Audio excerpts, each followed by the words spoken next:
Pour s'informer sur l'actualité, les Français utilisent en général plusieurs médias et se tournent encore majoritairement vers les traditionnels. 71% des Français s'informent tous les jours via la télévision, 49% par la presse, papier ou numérique, 39% par la radio. Il serait donc fautif, voire suicidaire, de délaisser les relations avec nos bons vieux médias.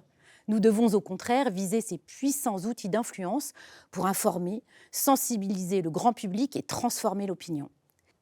Certes, l'environnement médiatique ne se montre guère favorable au respect de toute vie humaine.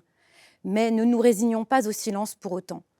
Quel que soit leur parti pris, tous les supports s'inscrivent désormais dans une logique de flux et de rentabilité. Il faut fournir du contenu qui va générer du clic et de l'audience. Si l'on peut regretter cette infobésité, autant en tirer parti pour diffuser nos messages. Les journalistes sont à l'affût d'actu, de contenu, d'expertise, d'événements. Fournissons-les, montrons-nous prêts à réagir, entrons dans une relation de donnant-donnant, sans naïveté, mais avec la force de nos convictions. L'année 2023 nous a montré une fois encore combien la voix de Vita est nécessaire et singulière dans un paysage médiatique toujours plus polarisé.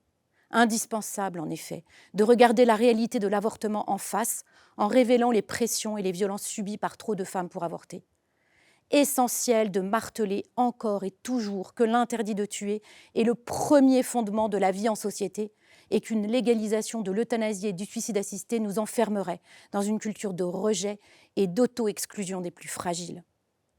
En 2023, nous avons occupé le terrain médiatique, à coups de tribunes libres et d'interviews, à coups de mobilisation dans la rue notamment, au sein du collectif Soulagés mais pas tués.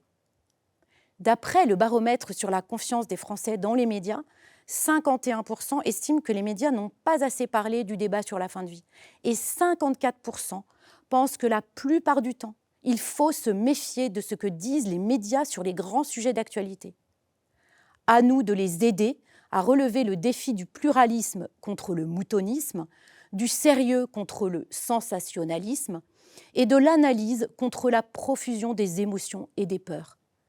En contrepoint des étiquettes et des tabous, portons ensemble nos messages qui sont fins et étayés et faisons entendre nos convictions dans un esprit de bienveillance et de vérité. Chacun de nous peut aussi agir à son échelle. Dans un courrier des lecteurs ou en commentaire d'une tribune ajustée et courageuse, sachons remercier ou avoir un mot positif. Ça compte. Rencontrons les journalistes de la presse quotidienne régionale. En créant de vraies relations, en apprenant à se connaître, tout peut changer. Il faut y croire.